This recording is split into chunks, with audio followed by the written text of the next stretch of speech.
This inquiry was created to explore the management strategies involved to protect the biodiversity in areas that are negatively affected by wild dog activity.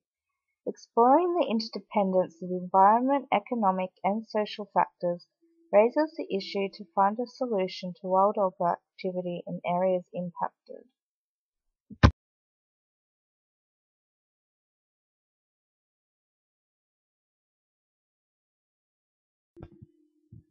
Livestock are particularly an undesirable target. They are killed and injured from wild dog attacks, and this can put a great amount of stress on other livestock. Wild dogs carry potentially harmful diseases and parasites, which can be transmitted to livestock and humans. Also, wild dog activity can have negative impacts on some native animals and threatened species, with potential cause of local extinctions. This is concerning enough to actively have control measures in place. Wild dog activity can be beneficial to the biodiversity within areas when their predation is on rodents or other feral species. This understanding guides the implementation of wild dog control and its evaluation.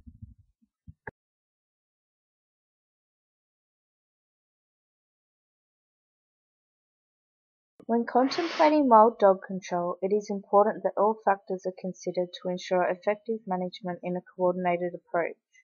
The effects on other non-targeted animals and ways that techniques can be implemented without interfering with the biodiversity of an area is important to consider. Secondly, wild dog control measures have the potential to directly impact on pure dingoes. This presents the importance of awareness for landholders and the wider community to ensure planned and controlled wild dog control so that potential impacts can be monitored. And in regards to economic factors, it's significant to take in consideration effects on farmers and not only the loss of livestock and how this impacts financially, but also cost and resources taken away from farm activities to control and continually maintain procedures.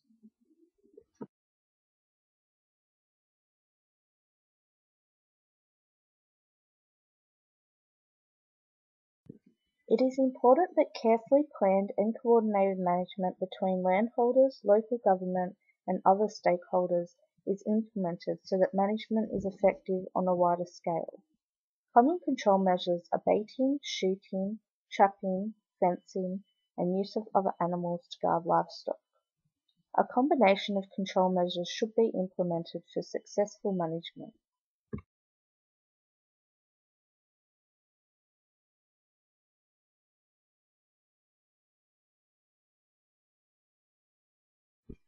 Reducing wild dog numbers in areas where livestock and native species are being targeted is beneficial for a sustainable environment if management is executed in a way to consider all other factors.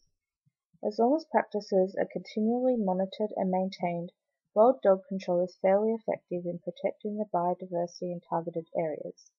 Monitoring and evaluation of techniques is ensuring improvement in ways these control measures are planned and implemented.